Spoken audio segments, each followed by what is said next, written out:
Alors, merci pour l'invitation. Alors, pour dire la vérité, moi, au début, j'avais dit que j'avais rien à dire sur le sujet, ce qui évidemment reste vrai.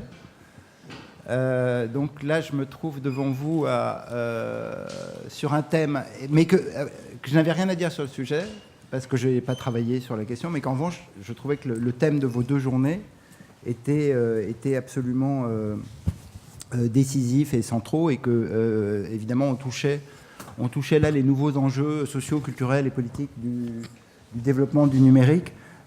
Donc voilà, du coup je me trouve là à devoir vous parler de quelque chose qui n'est pas dans le sujet, mais qui est la manière de réfléchir à partir de choses qui ne sont pas dans le sujet, à ce qui pourrait être dans le sujet des préoccupations environnementales, des transformations liées à l'anthropocène et à tous ces sujets, sans être capable de le faire. Du coup, je vais faire un exposé qui est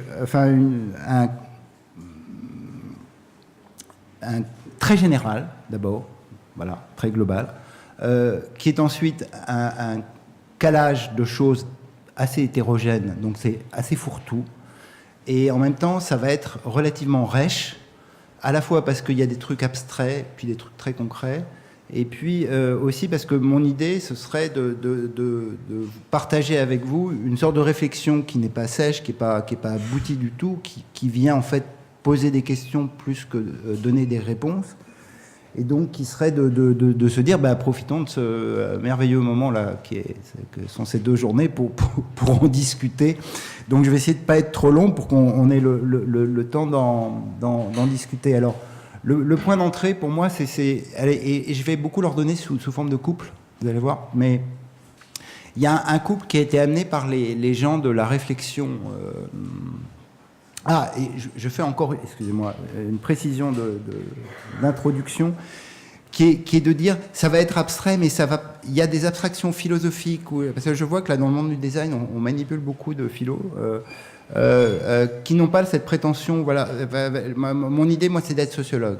Alors, c'est vrai que je vais utiliser aussi des grandes catégories du même type, mais l'attention que je voudrais qu'on porte aujourd'hui au numérique, c'est l'attention à la réalité sociale des pratiques numériques, et que là, vous avez tous un téléphone portable dans les mains, et que c'est devenu un usage absolument central.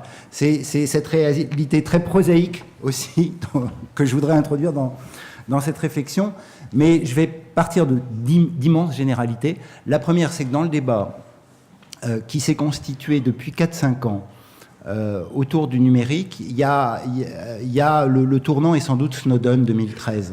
Il y a chez les gens qui réfléchissent au numérique, qui travaillent dessus, il y a une sorte de changement d'état d'esprit absolument incroyable, et moi ça m'a toujours énormément marqué, et parfois chez les mêmes personnes, c'est-à-dire le numérique était vertueux, il était en train de transformer la société, il était en train de libérer les sujets, il était en train de refaire de la coopération, il était en train de fabriquer des communs, il était en train de faire, etc.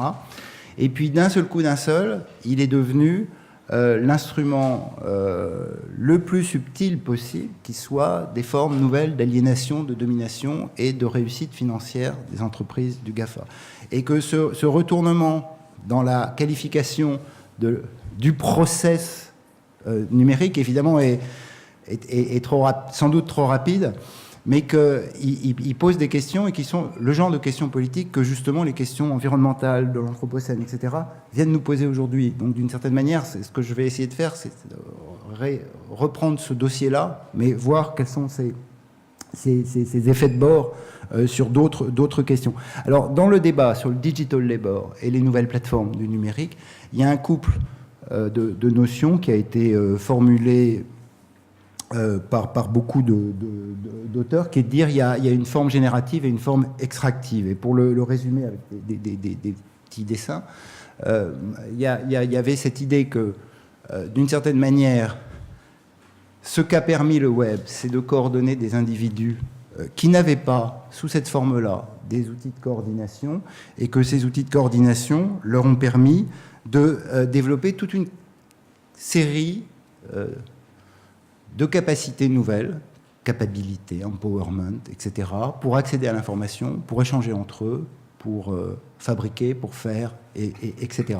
Et que d'une certaine manière, le web comme tissu comme infrastructure technique permettant cette coordination, a rendu et redonné, et je pense que c'est toujours massivement vrai, contre tous les discours très pessimistes et noirs qui tournent autour, redonne aux individus des capacités d'action et de pouvoir qui sont absolument sans précédent dans l'histoire de l'accès aux technologies dans nos sociétés.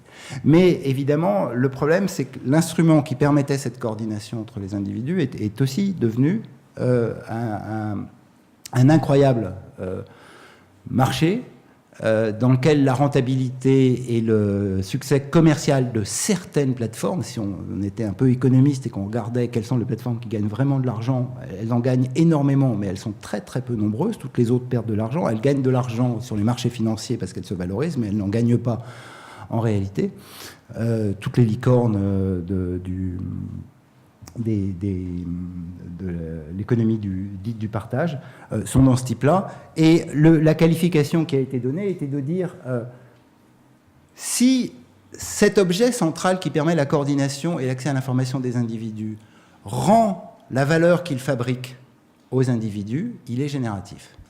Et la définition, on pourrait dire, du web des pionniers, sur lequel je vais revenir, était massivement de dire précisément que le web était un système d'articulation et de coordination, mais que la valeur produite était une valeur qui était reprise par les individus et que la valeur gagnée par les plateformes, on pourrait dire, redonnait aux individus, leur donnait aussi des conditions sociales, de possibilités, d'éducation, d'accès à de nouvelles sources qui permettaient eux-mêmes de les enrichir. Donc il fallait que la valeur produite par les plateformes soit une valeur qui soit redistribuée aux conditions sociales de possibilité de la production participative qui était au cœur du web.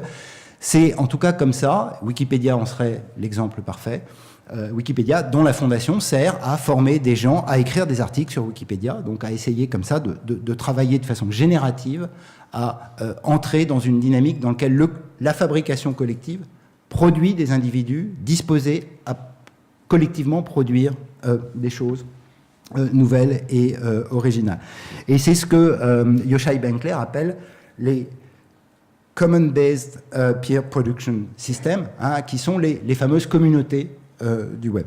Mais évidemment, le débat, lorsqu'il a shifté, lorsqu'il a tourné d'une certaine manière sur l'idée qu'on n'était plus dans un capitalisme génératif mais extractif, est venu dire non, en fait, la valeur produite par la chose collective qui est faite par tous les internautes qui contribuent sur le web, elle fabrique une valeur qui devenue simple valeur financière, sert simplement à enrichir les plateformes du web. Et du coup, la relation que le système d'articulation qu'est le web permet de produire sur les individus ne serait plus un système qui redonne aux gens des capacités de participer, de produire, de se coordonner, d'interagir, etc., mais serait simplement un système qui les fait travailler.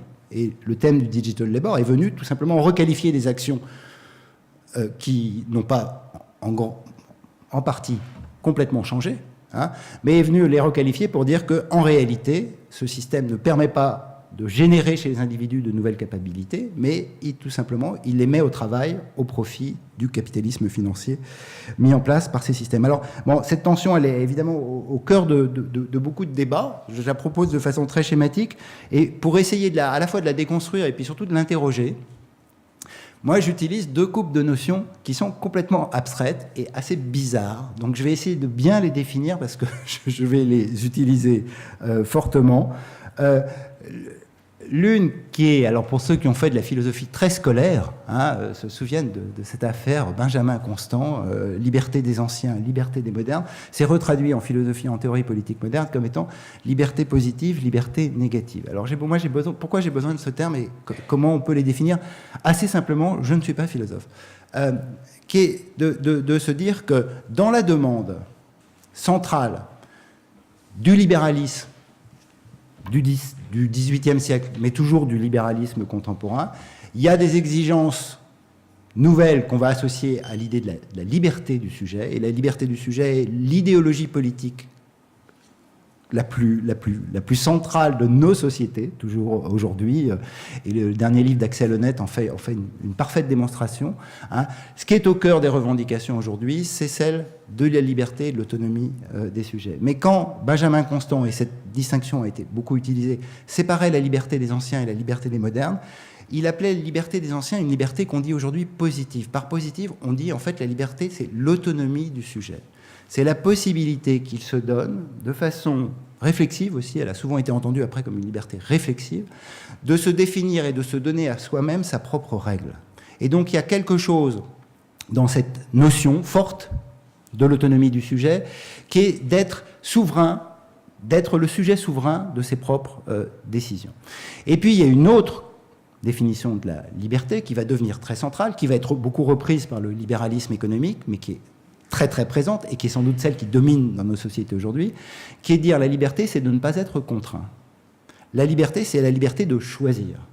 C'est la liberté de ne pas être contraint. C'est pas de définir mes propres choix et ma propre forme d'existence, mais c'est de ne pas être contraint. Alors je sépare ces deux notions parce que je vais en avoir besoin. Et puis il y a un deuxième couple de notions, moi, qui est toujours très utile. C'est très très naïf et très bête hein, dans l'affaire. C'est un truc d'économiste en fait, hein, mais d'une certaine manière, ça permet de mettre de la clarté dans des débats que les sociologues, etc., anthropologues rendent incroyablement confus parce qu'ils ont des théories variables et multiples, qui est de chercher dans les formes de l'action des individus la nature de l'objectif ou de la motivation qu'ils donnent à leur forme d'action. Les économistes qui cherchent toujours des trucs assez simples et assez bêtes disent il y a des motivations intrinsèques et il y a des motivations extrinsèques. Et quand ils disent motivation intrinsèque, ils cherchent à dire que finalement ce qui guide nos activités, ce qui guide notre désir d'agir, notre capacité d'action, la forme des choix dans la société que l'on va faire, c'est d'abord motivé par des raisons qui sont propres à l'action que je mène. Et donc, le but de l'action, il est dans l'action que je mène. C'est en jouant que je prends du plaisir à jouer, c'est le plaisir que je prends à jouer qui me fait jouer encore. Il y a quelque chose d'une sorte d'activité qui est interne au sujet, et c'est pour ça qu'elle est intrinsèque, qui met en route l'action chez les individus. Et puis les économistes n'aiment pas du tout cette histoire de motivation intrinsèque. Ils ont créé un autre concept qui est celui de théorie des motivations extrinsèques, pour ceux qui connaissent les modèles économiques, tout ce qui est lié aux théories de l'incitation. C'est-à-dire que l'acteur sur le marché n'agit vraiment que quand il y a quelque chose qui le fait agir, qui est extérieur à sa propre existence et à sa propre volonté, mais qui peut être le désir de gain, le désir d'un diplôme, le désir d'obtenir de la reconnaissance et que cette reconnaissance soit objectivée d'une forme ou d'une autre. Ce qui nous fait agir, ce qui nous motive, c'est l'incitation externe, extrinsèque, qui motive l'action des individus. Alors, tout ce petit point un peu scolaire pour dire que, moi, il me semble qu'une partie du débat qu'on rencontre aujourd'hui, quand on a à débattre de cette question génératif et extractif, c'est que l'histoire du web, il s'est construit sur un modèle, une forme, c'est caricatural de le dire de façon si générale, mais en tout cas, il a mis en forme une sorte de système de représentation, de valorisation d'acteurs, d'idéologie, de formes d'engagement, de réalités absolument concrètes qui sont liées à une définition de l'action et de la communauté autour de la liberté positive et de la motivation intrinsèque. Et que c'est l'héritage des pionniers du web sur lequel je vais revenir. Et que l'attention à laquelle qu'on rencontre aujourd'hui, c'est qu'on découvre, on a réalisé que le web des pionniers, et je vais beaucoup y insister, qui est un web élitiste, méritocratique, d'hommes blancs masculins, devenu massifié, et massifié veut dire démocratisé, devenu l'objet véritablement entré dans la société. Il fonctionne aujourd'hui, et il fonctionne incroyablement bien, alors certains vont dire trop bien, à partir de la liberté négative et à partir de motivations plus extrinsèques que ne l'était celle des pionniers. Et que d'une certaine manière, alors ça fait un peu jargon posé sur mes trucs, mais d'une certaine manière, moi, ma manière de résumer le débat, c'est cette grande transformation, et que du coup, si on n'est pas attentif à la forme de revendication de la liberté du sujet et de la manière dont on organise nos choix dans les sociétés et de la transformation de ce modèle, on rate sans doute des éléments importants dans les débats sur le web. Alors, pour le faire, je vais passer très rapidement sur des sujets très différents pour essayer de donner les arguments qui essayent de justifier cette petite idée que je vous soumets, qui n'en vaut pas beaucoup plus, mais qui est de revenir sur l'Internet des pionniers. Ça a été très bien dit ce matin, donc je ne fais que redire quelque chose, mais en insistant beaucoup plus, parce que ce matin, on nous a dit que Stewart Brand était finalement... enfin, moi, j'aurais une lecture un tout petit peu différente de cette affaire. L'Internet des pionniers, c'est les années 60. C'est un lien avec la contre-culture de façon forte, a été rappelé ce matin aussi avec le livre de Fred Turner sur la naissance d'Internet. Financement militaire, mais les premiers utilisateurs sont les utilisateurs de la contre-culture. C'est la première connexion de Doug Engelbart en 1969. Elle est filmée par le fameux Stewart Brand dont on nous a parlé ce matin. Stewart Brand, c'est le Woolers Catalogue, Buckminster Fuller et le reste. Et tous les historiens de cette période sont absolument fascinés par le débat qui s'est noué à la fin des années 60 et au début des années 70, pour associer l'ordinateur personnel et l'idée d'une révolution intérieure du sujet, le portant vers une autonomie nouvelle, des capacités de choix, liberté négative, mais surtout des capacités de définition de soi, d'appropriation de sa propre existence, contre le capitalisme fordiste de l'époque qui s'est constitué dans les contre-cultures américaines. Je reprends l'argument de Fred Turner, alors je vais le reprendre dans les termes de Luc Boltanski et F. Chapelleau sur le nouvel esprit du capitalisme. Et ce que montre magnifiquement Fred Turner, c'est que, en fait, dans la contre-culture américaine hippie, la contre-culture américaine des années 60, il y avait bien deux tendances. Une tendance que Luc Boltanski et F. Chapelleau appelleraient la critique sociale, de gens qui étaient politisés, qui étaient militants, qui luttaient contre Washington, contre la guerre au Vietnam, contre Nixon, qui étaient organisés en syndicats, pour lesquels les moyens d'action étaient politiques, et qui, parce qu'ils étaient très politisés et qu'ils avaient beaucoup lu Marcuse, détestaient la technologie qui était représentée par la technoscience d'IBM et de la bombe atomique. Mais qu'à côté de ce courant, un autre courant appelé communaliste par Fred Turner et que Luc Boltanski et F. Chapelleau appelleraient critique artiste, valorisait, lui, non pas l'idée de la politique, en tout cas de la politique au centre, de la prise de pouvoir, mais voulait changer la société sans prendre le pouvoir. Changer la société sans prendre le pouvoir, c'est le projet de la liberté positive. C'est le projet de réinventer un sujet, de réinventer une autonomie de l'individu, de lui redonner des capacités d'action. Et le thème central, et là je trouve que Luc Boltanski et F. Chapelleau le disent mieux sans doute que Fred Turner, c'est de retrouver une sorte d'authenticité du sujet. La question individuelle, la question de l'authenticité de l'individu est au cœur de ces pratiques. Et ces pratiques, elles vont donner lieu, et c'est là que je ne serais pas d'accord ce matin, on va fabriquer des globes à la Buckminster Fuller dans les communautés hippies qui se mettent en place de façon massive. On va avoir tous les thèmes qui sont d'une certaine manière les thèmes qu'on voit arriver aujourd'hui avec l'Anthropocène, et aussi le même genre de solutions qu'on voit aujourd'hui arriver avec l'Anthropocène, décroissance, communauté, do-it-yourself, réappropriation de la technologie par le bas, c'est-à-dire que c'est l'intérêt du travail de Fred Turner, c'est de montrer précisément que ils ne sont pas du tout hostiles aux technologies. Ils sont simplement, d'abord, ils ne sont pas hostiles au LSD, ça c'est la grande gag de Fred Turner, qui est de la chimie, et de la chimie qui augmente l'individu, qui lui permet d'être un individu qui a une liberté positive plus forte parce qu'il a un projet intérieur imaginatif et créatif. Mais les technologies numériques vont venir dans les communautés. C'est les communautés qui vont bricoler les premiers transistors pour faire de l'ordinateur personnel, dans les fameux Homebrew Computer Club. Je pense que cette histoire vous a déjà été racontée, donc je n'ai pas besoin de le faire. Elle arrive jusqu'à Jobs et Wozniak, qui sont de très mauvais, enfin Jobs en tout cas, de très mauvais exemples de cette culture des pionniers avec la fabrication des premiers ordinateurs personnels.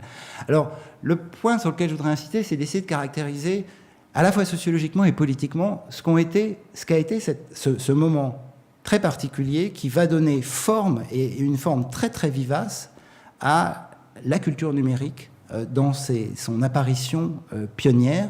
Et évidemment, même si c'est beaucoup trop chargé de faire de The Well la pièce, le moment fondateur de cette affaire, mais The Well a été un moment de cristallisation si intense.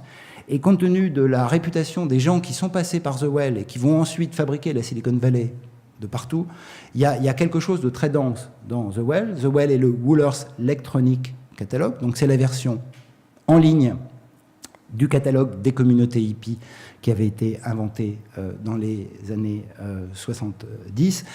Et ce que montre Fred Turner et les historiens sur ces questions, c'est que ce qui est fascinant, c'est que c'est les mêmes gens. Et alors, les mêmes gens dans une histoire dont il faut bien suivre la trajectoire, même si c'est caricatural de le dire comme ça.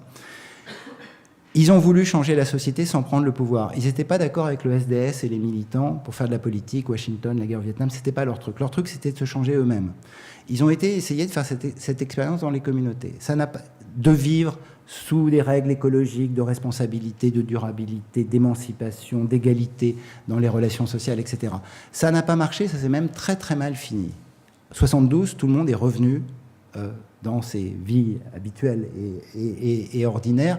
Les communautés font réapparaître des rapports sociaux d'inégalité, elles sont sexistes, il y a du charisme qui se met en place, il y a des sectes qui prennent le pouvoir. La communauté de Jobs, par exemple, était dominée par une secte. Le laboratoire d'Engelbart a explosé parce que les Erhard Seminar Training avaient pris le pouvoir dans le laboratoire. Bon, ça ne marche pas quand on essaye de réinventer des formes de vie communautaire et émancipée, sur base de liberté positive, dans le monde réel. Et le catalogue, The Well, la première communauté virtuelle qui n'est pas utilisée que par des informaticiens et des militaires, va être le lieu dans lequel la même projet d'utopie avortée de la communauté va être réinvesti, mais cette fois, elle va être réinvestie en ligne pour essayer de refabriquer des rapports sociaux, et avec cet argument durablement inscrit dans la culture numérique, dont on ne sait pas se dépatouiller, en fait, qui est de dire, si ça n'a pas marché dans le monde réel, c'est parce que les statuts sociaux, les inégalités de genre, de sexe, etc., étaient apparentes. Dans le monde numérique, tout le monde derrière un avatar, on remet les compteurs de l'égalité à zéro. On est tous des avatars. Et comme ça, on va pouvoir refabriquer une communauté en faisant disparaître ce que la société a mal distribué dans nos sociétés, qui sont des inégalités dans les rapports sociaux, etc. D'où l'idée que la communauté virtuelle est un lieu d'émancipation qui s'est extrait, d'une certaine manière, des formes de domination qui sont présentes dans le monde réel. Alors on a ce modèle qui se met en place, et moi il me semble qu'il a plein de propriétés qu'on ne cesse de vouloir ranimer aujourd'hui quand on parle du débat sur l'environnement, sur le décroissantisme, sur les nouvelles formes de mobilisation, etc. Do it yourself, empowerment, makers. Makers n'est jamais qu'une grande continuation de cette affaire. Les communautés s'auto-organisent. Elles ne prétendent pas changer l'ensemble de la société, mais elles vont d'abord changer les rapports sociaux qui sont présents au sein de la société.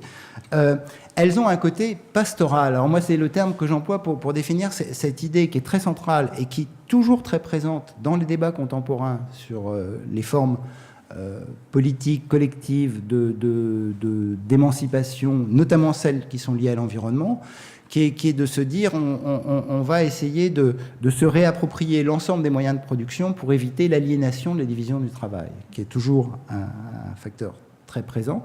Et puis surtout, elles sont, et là, c'est là que mes questions de sociologue arrivent en fait.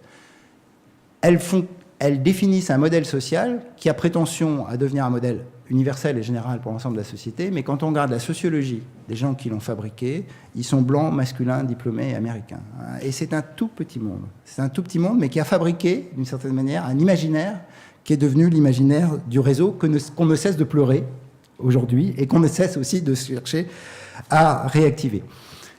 Elle a une autre propriété, qui est qu'elle a valorisé, et dans les cultures numériques c'est incroyablement présent, l'idée que la motivation est intrinsèque. L'idée que si je le fais, c'est parce que j'ai envie de le faire, mais personne ne m'y a forcé d'une quelconque manière. Donc on s'auto-motive. La motivation est à rechercher dans le plaisir pris à l'activité qui est mise en œuvre. Et dans tous les travaux multiples et nombreux et très riches qui ont été faits sur le logiciel libre, une des choses les plus frappantes du logiciel libre, il y a plein d'éléments de la coopération dans le monde du logiciel libre qui sont passionnants, assez fascinants, etc. Mais une des choses centrales, c'est le fait que personne ne distribue de tâches à d'autres personnes. C'est le fait que c'est un travail qui est non sollicité. Il est auto-sollicité. D'où le fait que dans les distributions, il y a des tâches médiocres qui sont faites par personne, parce que, évidemment, personne ne peut dire à quelqu'un de le faire.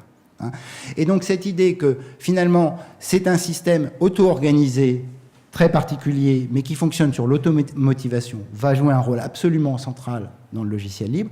Et il va être au cœur de beaucoup de réflexions, justement, sur cette tension entre intrinsèque et extrinsèque. Jean Tirole, notre prix Nobel entre guillemets, d'économie, a écrit le fameux papier intrinsèque, extrinsèque sur les codeurs de logiciels libres, justement à propos de ce mystère. Et ce mystère, c'est de se dire, je vois des gens, toute la journée, ils travaillent chez IBM ou dans une boîte de dev quelconque, ils sont payés pour travailler, le soir et le week-end, ils font exactement la même chose que ce qu'ils font dans la journée à IBM, mais ils ne sont pas payés et ils y prennent du plaisir. Comment il est possible que tout d'un coup, il y ait de la motivation intrinsèque parce qu'ils sont payés dans un emploi salarié et que le soir et la nuit, ils fassent la même chose, mais pour le plaisir qu'ils prennent à le faire. Alors, Jean Tirole, qui n'aime pas cette idée que les gens puissent faire des choses pour le plaisir, c'est un problème, va imaginer quelque chose qui est un peu au cœur de mon argument, j'espère que je ne suis pas trop aérien dans cette affaire, qui est de dire, en fait, dans les communautés du logiciel libre, et là il a entièrement raison, il est bien étudié le cas, il y a bien un système de monnaie, mais cette monnaie est symbolique. Elle est produite par la communauté pour fabriquer le mérite. C'est une monnaie réputationnelle qui est générée par la communauté pour fabriquer à l'intérieur de son sein un système de distribution des hiérarchies qui, quand on le regarde de près, toutes les enquêtes de sociologie sur les mondes des communs, en général, Wikipédia, logiciel libre, etc., montrent que c'est les mondes les plus inégalitaires qui soient dans la distribution des pouvoirs et des activités.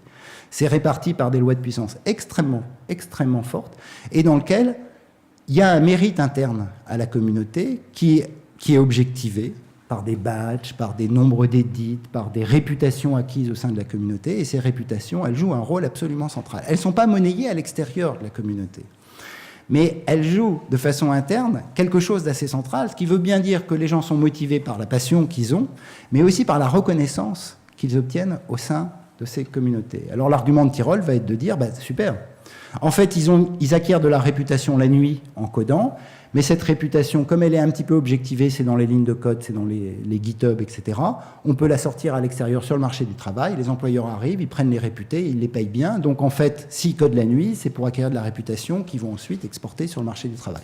Bon, c'est un raisonnement d'économiste, mais on voit bien l'idée. Et moi, il me semble qu'une partie du débat qui a eu lieu dans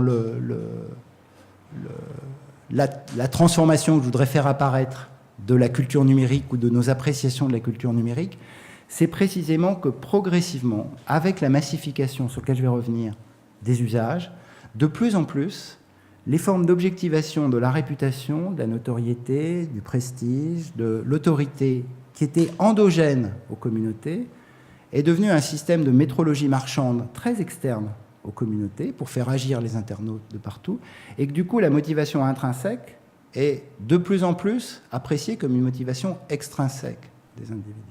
Et que c'est cette transformation-là participe du grand mouvement qui a accompagné le numérique pendant un temps. Alors pour le dire, je vais passer par un autre écart. Je me rends compte que ça a fait des jongleries pas possibles. Bon, j'espère que ça peut se suivre quand même. Qui est de passer par une autre chose qui était au cœur des communautés pionnières du web, qu'on a appelé sagesse des foules, avec Surowiecki, qui était... il y aurait plein de choses à dire sur cette question, mais je voudrais juste en retenir un élément essentiel et central. C'est de se dire que le web a permis de montrer quelque chose qui était su depuis très longtemps. Surowiecki fait beaucoup appel d'ailleurs à une citation d'Aristote qui avait déjà dit quelque chose sur cette idée qu'on est plus intelligent à plusieurs que la somme des intelligences individuelles des individus. Et qu'il y a quelque chose, quand on fait faire ensemble des choses à un groupe d'individus, qui fait que la production collective a une importance, une qualité, une densité qui peut être plus forte que la somme, effectivement, de chaque action individuelle qui ont été faites dedans. Cet argument, ce mécanisme, d'une certaine manière, alors peut-être que moi c'est ma petite fascination pour cet objet-là, mais quand on le voit partout, dans les grandes fabrications qui ont été faites sur le web.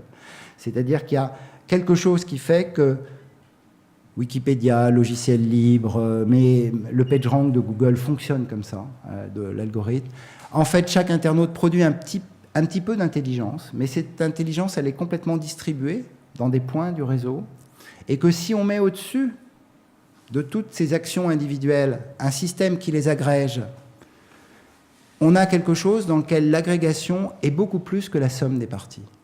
Et ce qui est très fascinant dans le mécanisme qui peut ainsi se mettre en place, c'est que la valeur, elle n'est pas, alors, qui est tout le débat du digital labor, elle n'est pas tellement dans chaque parcelle individuelle d'intelligence, mais elle est dans l'opération d'agrégation qui peut devenir algorithmique, qui permet de transformer cette chose et de fabriquer de la valeur. Là, j'avais pris, je vais vous l'enlever.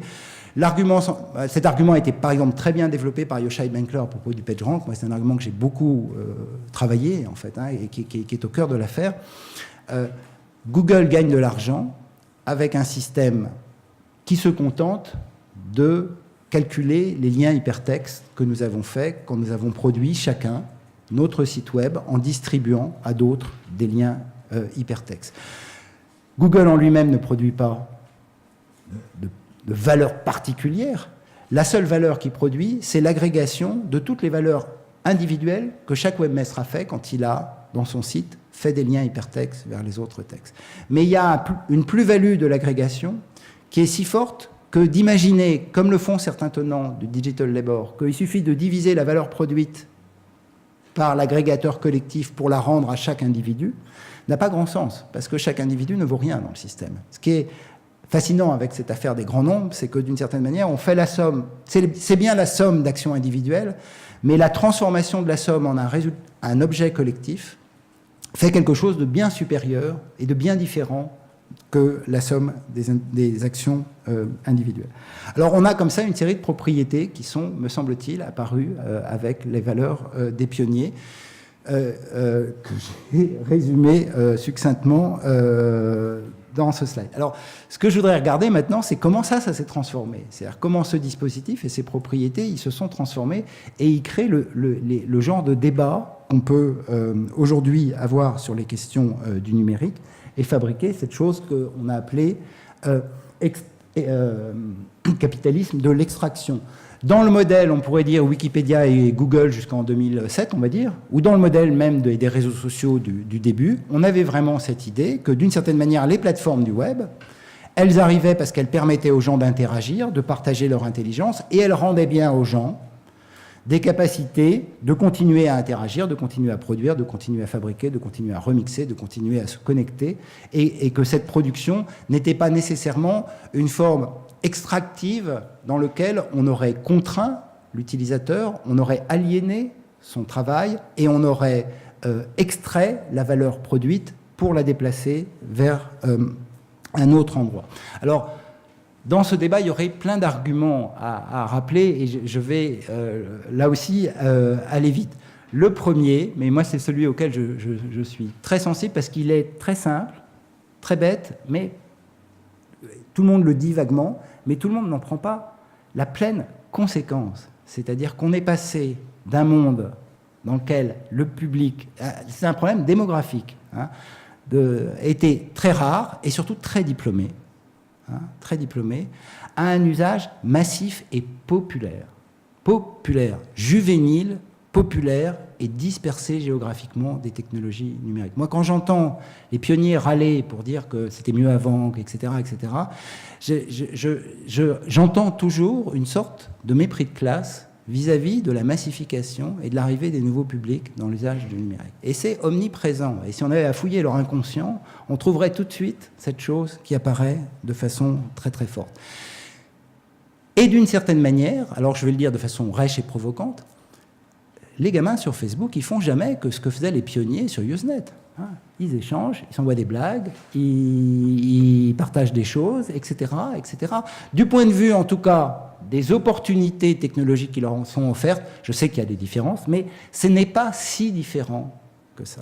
Ce n'est pas si différent que ça, mais tous les discours que l'on va désormais tenir sur ces nouveaux publics, c'est de dire non, c'est pas la même chose, parce qu'ils ne sont pas liberté positive, déterminés depuis un projet personnel de l'intérieur d'autonomie du sujet, ils sont juste hétérodéterminés. Alors c'est le gros mot qui va apparaître tout le temps. Ils sont hétérodéterminés parce qu'ils sont guidés par des incitations extrinsèques qui sont les incitations que les plateformes font et multiplient pour qu'ils jouent, pour qu'ils s'amusent, pour qu'ils partagent des photos, pour qu'on encourage leur addiction à ces systèmes. Et du coup, je le dis avec provocation, mais des gens qui font à peu près la même chose que ce que faisaient les pionniers, mais sur des plateformes qui sont différentes, sous prétexte que les plateformes sont commerciales et que le public s'est massifié, n'est plus un public dans lequel la motivation est intrinsèque, mais un public dans lequel la motivation est extrinsèque, et du coup, on n'aura pas de mal à dire que ces gamins sont aliénés, alors que les pionniers étaient en train de libérer l'humanité d'une manière ou d'une autre. Je caricature, mais c'est un peu délibéré. Alors, ça a joué sur beaucoup de choses. Ça a joué aussi sur un autre aspect, mais qui est assez proche de celui-là, qui est que dans la définition que je disais pastorale tout à l'heure, du web des pionniers, et qu'on ne cesse de retrouver dès qu'on met les pieds dans un Fab Lab ou un Maker Lab, hein, l'idée que pour lutter contre la division, la méchante division du travail, l'aliénante division du travail, il faut organiser la réciprocité des rôles. Et c'est vrai que les communautés sont toujours très attentives à cette idée. Les communautés d'aujourd'hui, je pense à celles des tip makers et les communautés des pionniers, à l'idée que sur le web, on lit et on écrit, qu'on utilise le savoir et qu'on produit le savoir, qu'on conduit ou qu'on est conduit, type système de partage à la Blablacar, qu'on donne du temps ou qu'on demande du temps aux autres, qu'on visite ou qu'on ait visité, Couchsurfing, etc. Et d'une certaine manière, une partie de l'économie du partage qui va apparaître dans les années 2010, elle joue énormément sur cette idée que on s'engage dans des activités, mais dans des activités dans lesquelles on prend et on donne. Et on inverse constamment les rôles comme, d'une certaine manière, l'esprit de réciprocité et des pionniers y invitait. Alors, je dis bien l'esprit, parce que là, les sociologues qui sont toujours un peu ronchons et qui étudient ces communautés savent que c'est jamais vrai. Hein, c'est toujours asymétrique, c'est toujours complètement distribué. Il y a plein de gens qui donnent et plein de gens qui utilisent. L'idée qu'il y a une vraie réciprocité des rôles est en fait très rare dans nos sociétés. Et moi, c'est la première question politique que j'ai à poser au mouvement actuel qui se développe. C'est-à-dire qu'on peut continuer à animer, à mobiliser ce mythe qui est, à mon avis, essentiel, de dire on va, modèle pastoral, occuper tous les rôles et avoir toutes les fonctions. La réalité de nos vies, c'est qu'on est dans des systèmes d'interdépendance incroyablement forts, dans lesquels, pour plein de tâches, même si on en réalise une partie soi-même, on est quand même de plus en plus dépendant du fait que d'autres tâches ont été faites par d'autres et qui vont contribuer à notre propre tâche. C'est ce qu'a compris, malheureusement, toute la plateformisation des services du type Uber, Airbnb et consorts, c'est qu'il y a bien une division des rôles et qu'en fait, on n'est pas dans un système de réciprocité communautaire, on prend exactement le même service, mais simplement on divise. Il y a ceux qui conduisent et ceux qui sont conduits. Et on fait une plateforme pour que les gens se rencontrent. Donc, entre l'économie dite du partage, type Couchsurfing, à une économie dans laquelle les rôles sont effectivement distribués entre ceux qui offrent de l'appartement et ceux qui visitent les villes, Airbnb, il y a une relative proximité dans l'idée du service, mais qu'en revanche, dans la fabrication des publics et l'assignation de rôles à différents types d'acteurs, on a des différences très très claires qui sont faites entre ceux qui vendent et ceux qui produisent. Et donc on voit bien comment, d'une certaine manière, c'est bien dans l'esprit des modes de fabrication de ces communautés que la sociologie de nos sociétés, c'est-à-dire le fait que nous ne sommes pas constamment dans des systèmes de réciprocité de rôle, fait qu'on va utiliser massivement, ou de plus en plus massivement, en tout cas on va fabriquer le succès des plateformes qui deviennent des plateformes de marchandisation des rôles ou des actifs des individus quand ils les ont mis sur les différentes plateformes de ce type-là, Airbnb, Etsy, etc., etc., etc. Et donc ce modèle a largement contribué à cette séparation. Et puis j'avais un dernier argument avant de conclure. Oui, ça va, je suis dans les temps. Un dernier argument avant de conclure qui est de dire il y a un autre endroit où on a assisté à une grande transformation qui est sur celui de l'intelligence collective, que j'avais indiqué tout à l'heure. Mais, et du coup, qui me permet de parler un peu de mon sujet, le seul sujet que je connaisse, en fait, dans cette question, qui sont les algorithmes. Et c'est que, de façon frappante, le PageRank, qui a été soutenu et défendu par des théoriciens hyper critiques aujourd'hui du web dans les années 2000 comme étant le sommet d'un truc qui fabrique de l'intelligence collective, quoi. C'était un truc magnifique, l'algorithme de Google. il prend les intelligences distribuées, il la transforme en une connaissance complètement nouvelle que personne n'a, et il redonne cette connaissance aux gens. Ça fait de la plus-value de réseau, ça encourage les gens à accéder à du savoir et de la connaissance. Donc on avait bien cette idée que finalement l'algorithme du moteur de recherche, il était un peu bizarre parce qu'il fabriquait de l'argent à côté sur son marché publicitaire, mais qu'en même temps, il prenait le travail des internautes pour rendre aux internautes, web génératif, pour rendre aux internautes l'information qui était produite à partir de l'information de l'ensemble des autres internautes. Alors, ces machines-là, les algorithmes, sont devenus maintenant des instruments d'aliénation, de rationalisation, de domination et de contrainte sur les utilisateurs. Ils ne fabriquent plus du tout d'intelligence collective, ils fabriquent juste de la mise en contrôle des internautes. Je caricature de façon un peu toujours rêche le débat, mais c'est un peu comme ça qu'on est passé. Et c'est vrai qu'il y a beaucoup d'éléments qui confortent cette idée. Alors moi, je voudrais insister sur une, parce que c'est l'objet de mes recherches actuelles, qui est notamment les transformations dans les techniques de calcul qui sont faites aujourd'hui et qui viennent poser des questions, à mon avis, culturelles et politiques fortes sur la contribution, j'insiste là-dessus, et sans vouloir rejeter la responsabilité sur les internautes, mais la contribution des internautes à la transformation de la culture du web et du modèle du web. Et quand je dis les internautes, c'est vous, c'est moi. C'est-à-dire que c'est toujours facile de prendre le capitalisme financier, etc., enfin de faire des grandes théories, etc., mais nos sociétés sont aujourd'hui accrochées au numérique. Et on peut avoir une théorie de l'aliénation un peu à l'ancienne, de dire ils sont accrochés contre leur gré, ils ne le voudraient pas, ils voudraient s'échapper, ils sont prisonniers, mais ça ne tient pas une seconde. On a beau dire aux gens que Facebook c'est dangereux, c'est pas bien, que ça prélève les données, ça fait partir personne de Facebook. Enfin, sauf les gamins qui sont partis sur Instagram, mais ça appartient toujours à Facebook. Donc,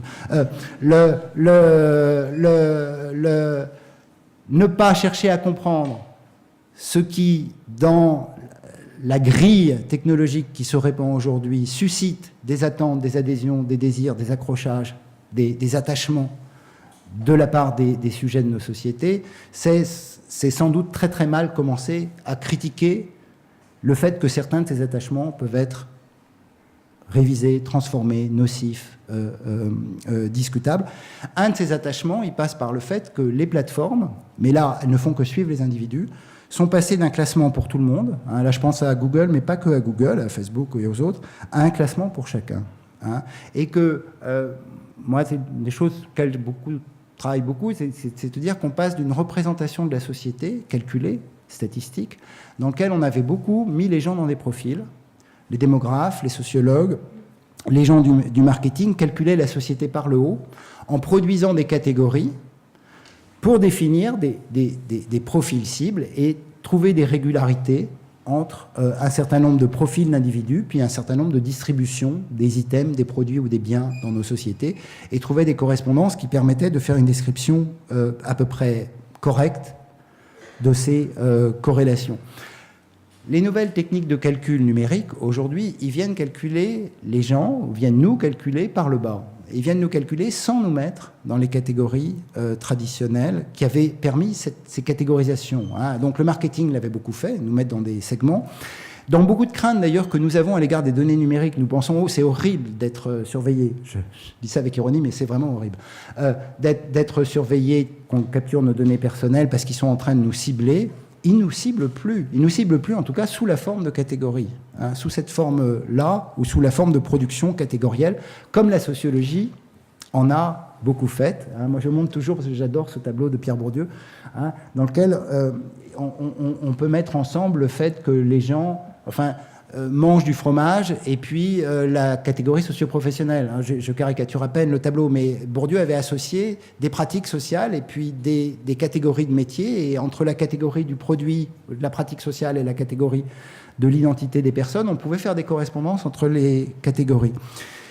Ce qui arrive aujourd'hui à nos sociétés, c'est que nous ne tenons plus dans des catégories. Nous tenons de moins en moins dans des catégories. Nous voulons de moins en moins être identifiés par des catégories, et que ça renvoie beaucoup de transformations, même si d'une certaine manière les catégories explicatives de la sociologie fonctionnent toujours, mais elles sont trop grossières, elles sont trop larges.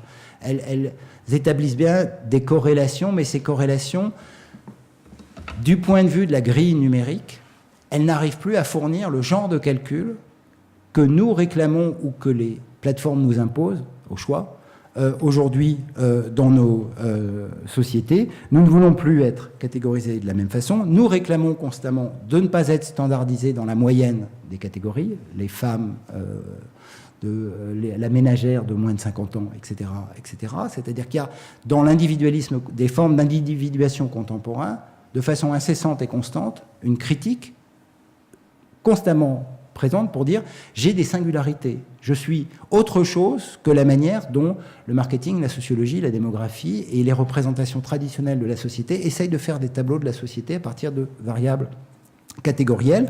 Les styles de vie se sont individualisés et nos vies elles-mêmes, dirait Hartmut Rosa et toute l'affaire de l'accélération, nos vies elles-mêmes sont des systèmes de transformation constants et continus dans lesquels nous cherchons à faire identifier des catégories très très différentes. Alors, ce petit point de sociologie naïve et évidemment qui mériterait beaucoup de détails pour dire que cette transformation là de nos sociétés, cette transformation qui est fabriquée par toutes les formes de vie des systèmes des sociétés occidentales, on pourrait dire, les plateformes et les algorithmes sont en train de l'écouter pour réviser la manière dont ils nous calculent.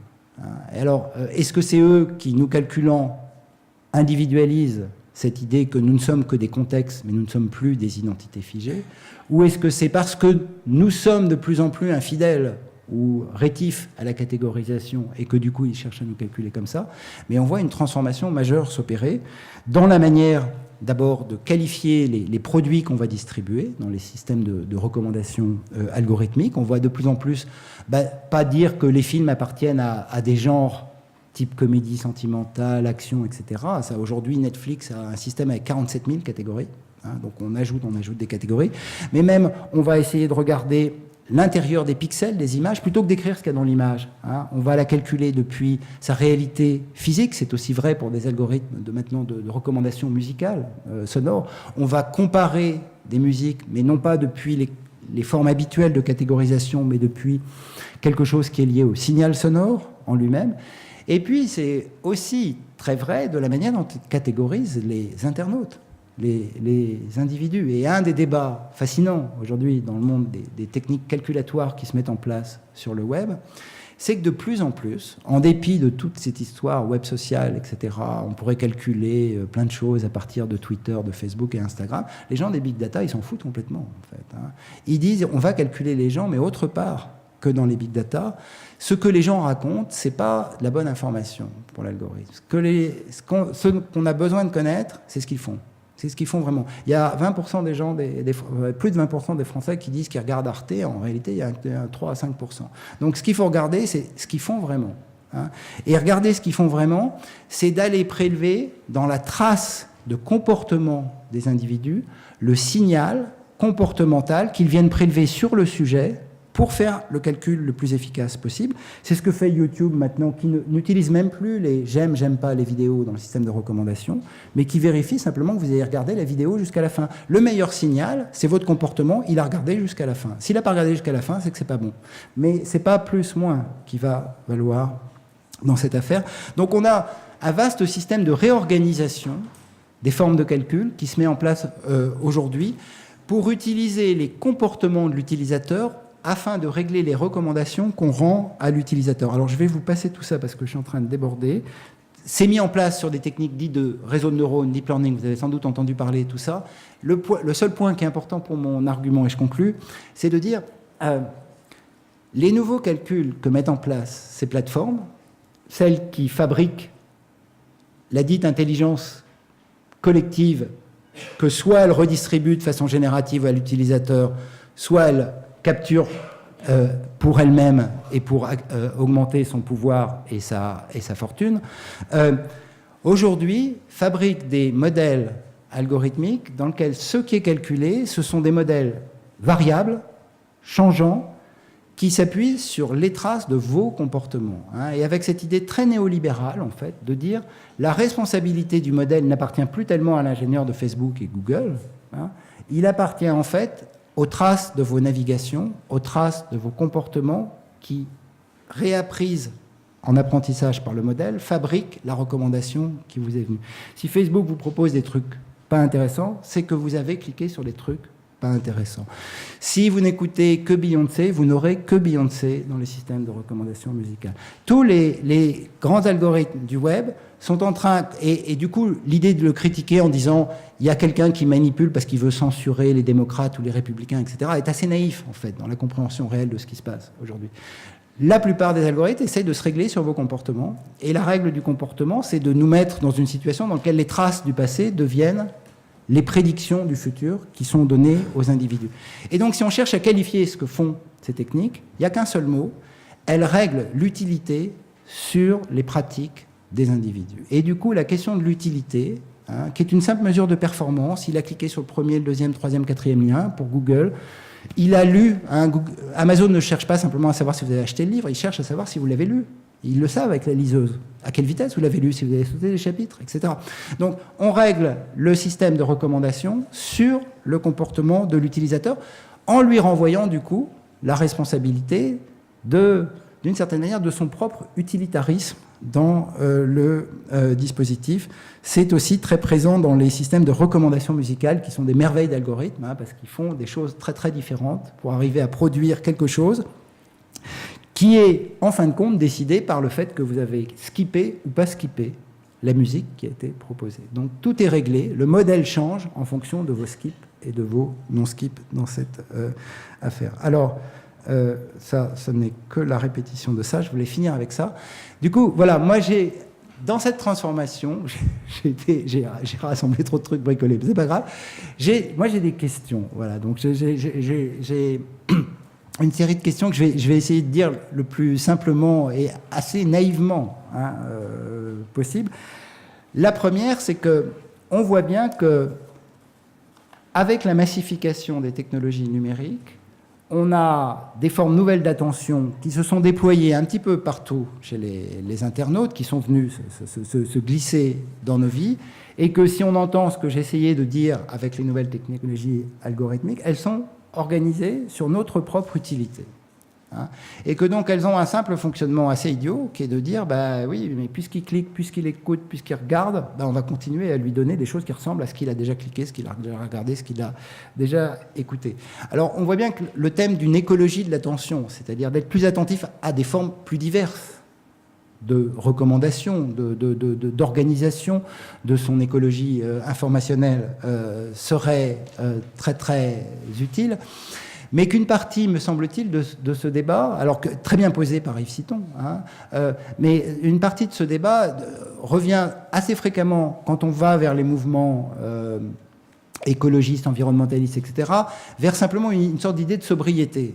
Et moi, j'aurais envie de poser la question, est-ce que la sobriété est la seule réponse au fait du réglage utilitariste de ces techniques? Et moi, il me semble qu'il y aurait d'autres choses à imaginer, c'est-à-dire d'autres choses qui soient plus liées à l'idée je veux continuer à être un accéléré des technologies, je continue à manger de l'information, mais je voudrais que l'information produise vraiment de la diversité et qu'elle ne soit pas simplement réglée sur l'utilité. Et du coup, un des enjeux, me semble-t-il, politiques de ces nouveaux systèmes, c'est d'arriver à refabriquer de la désutilité. On pourrait dire que les pionniers n'ont cessé de fabriquer des communautés de désutilité. Alors, passer un temps fou à fabriquer des trucs sans queue ni tête, mais juste pour le plaisir de le faire.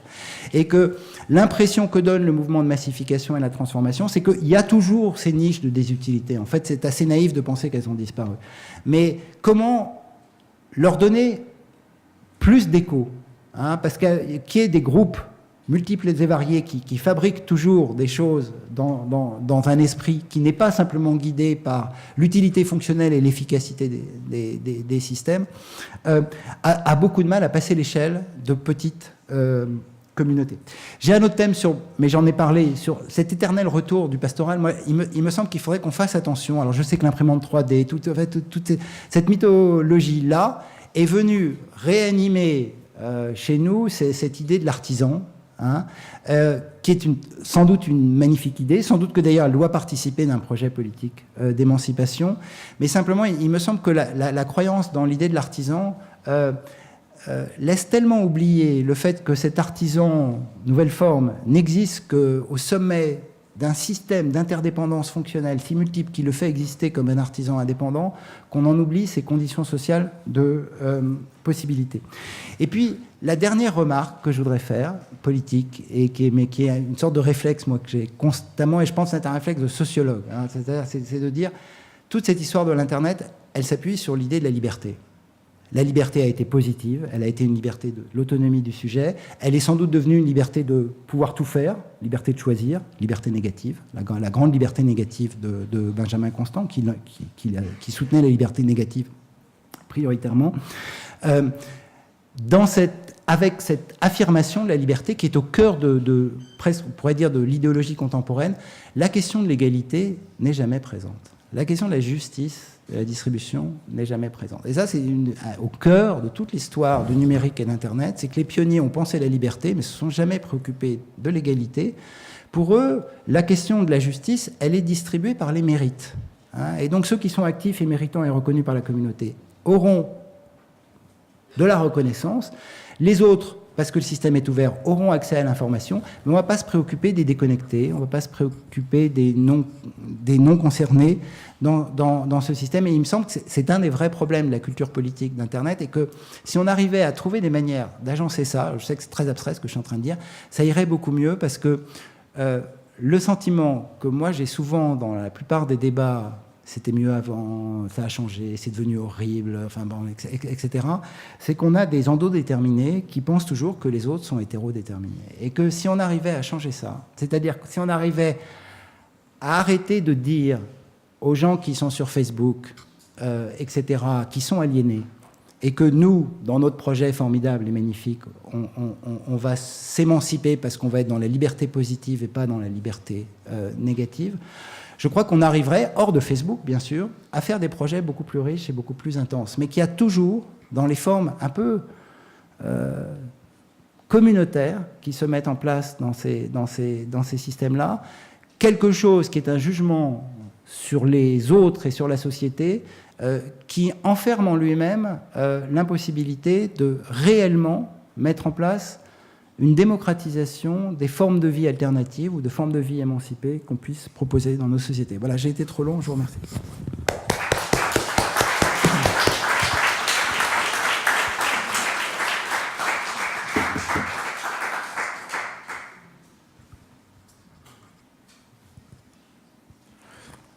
Merci beaucoup Dominique Cardon pour cette introduction à cette deuxième demi-journée.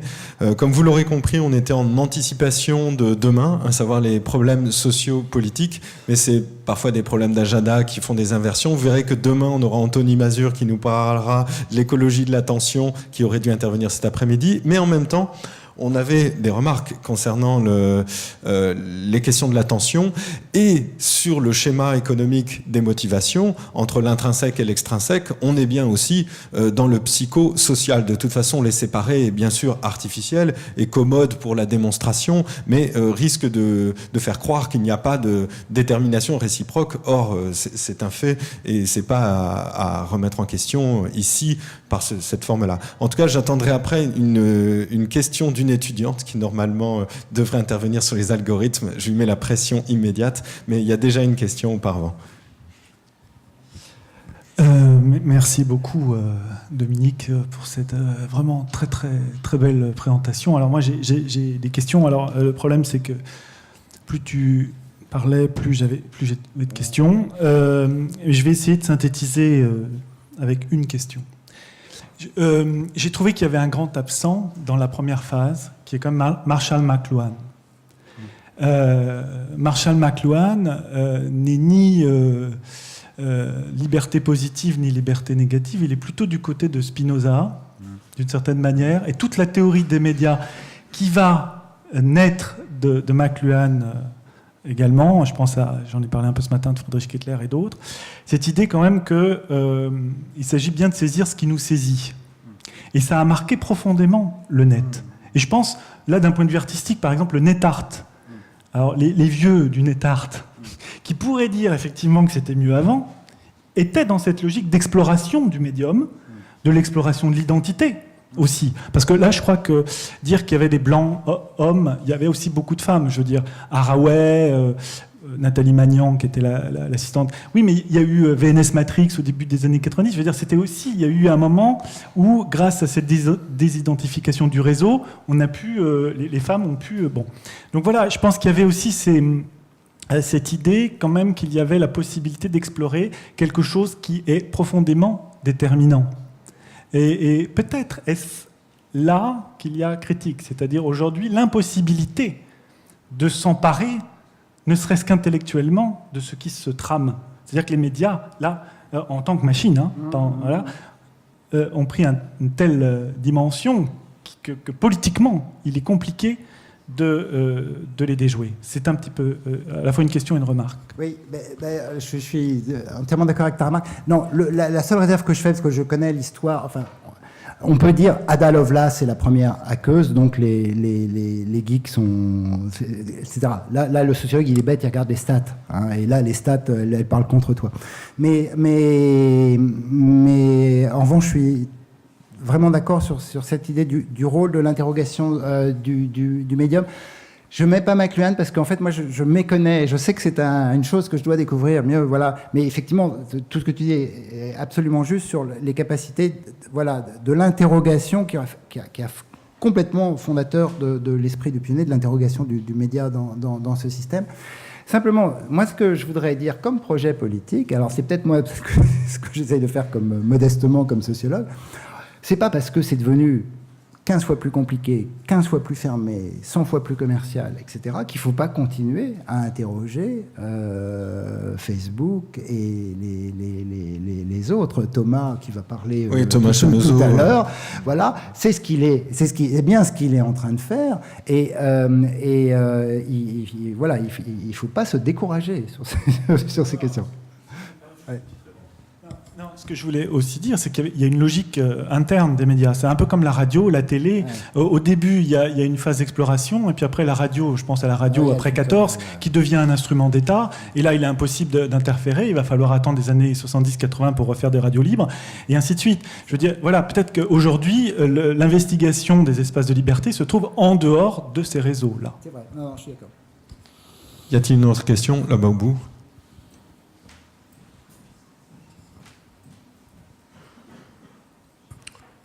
Merci, Boris Percha.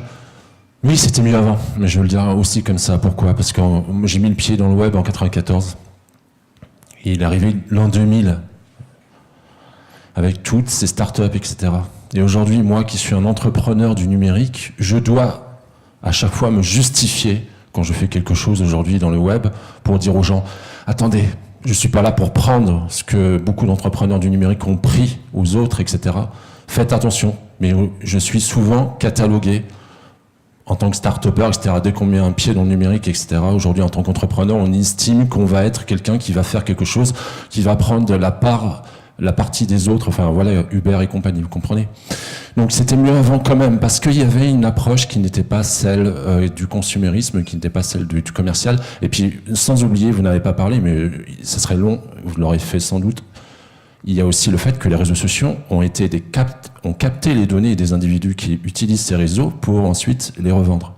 Donc il y a eu toute une prédation sur le net à partir des années 2000, qui fait que les années antérieures que j'ai bien connues étaient des années où il y avait une certaine possibilité, un certain utopisme.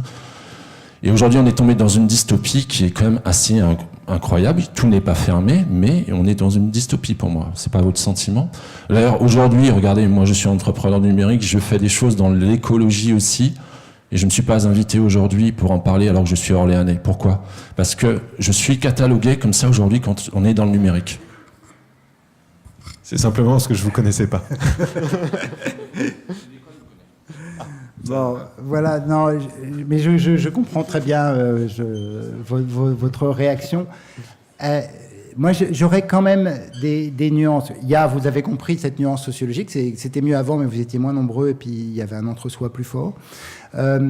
Et un des sens, moi, de ce que j'ai essayé de dire, c'est aussi de faire attention à réseaux sociaux, capture des données, etc., etc. Parce que c'est vrai, évidemment, ça, c'est difficile de dire le contraire. Mais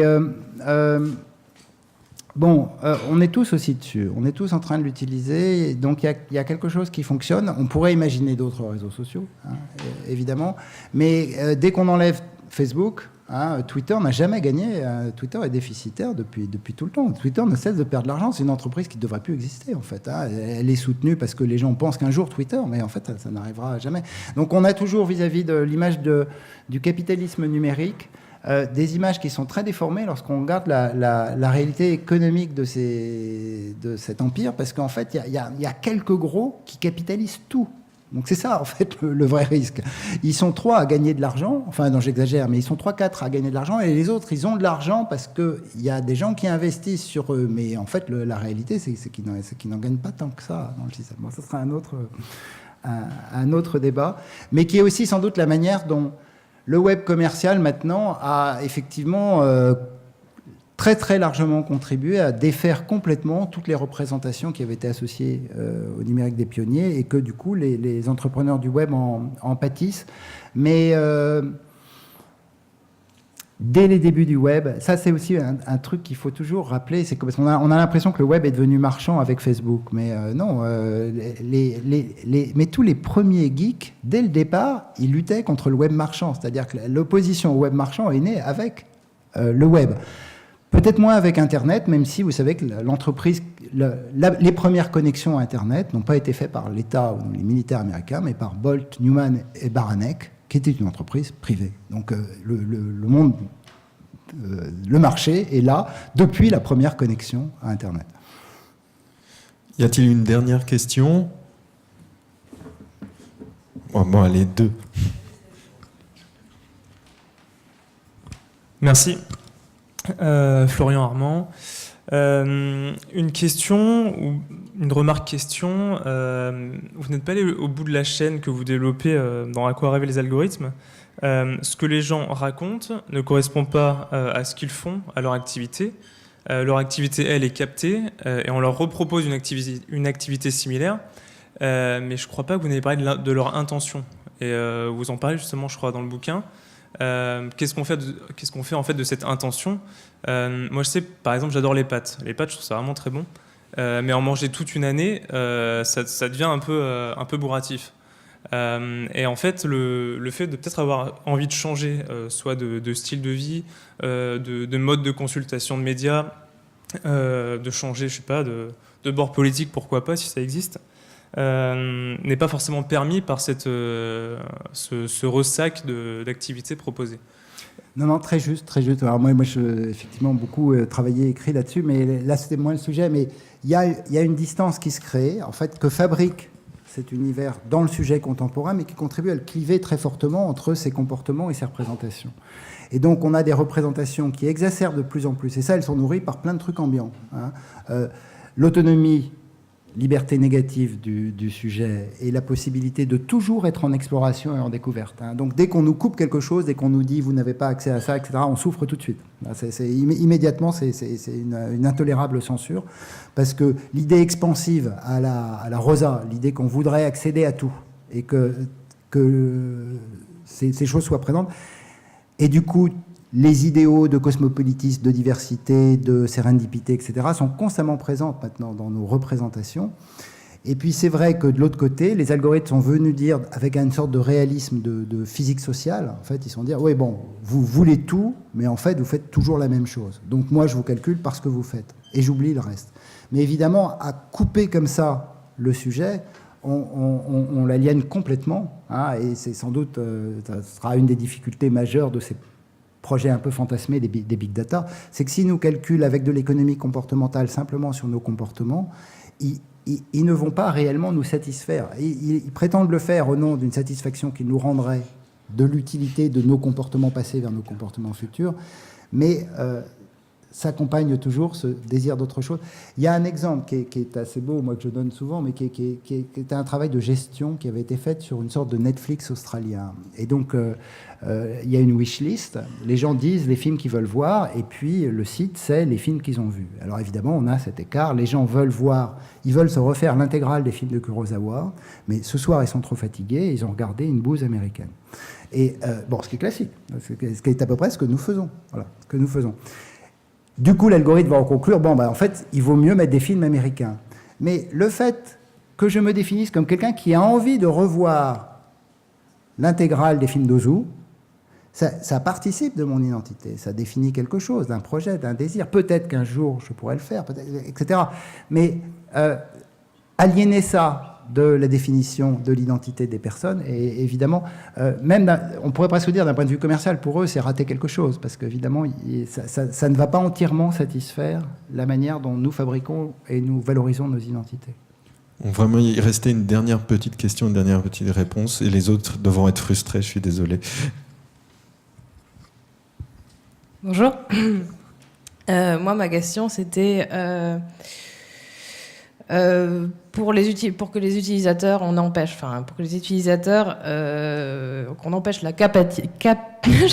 la capitalisation des comportements des utilisateurs.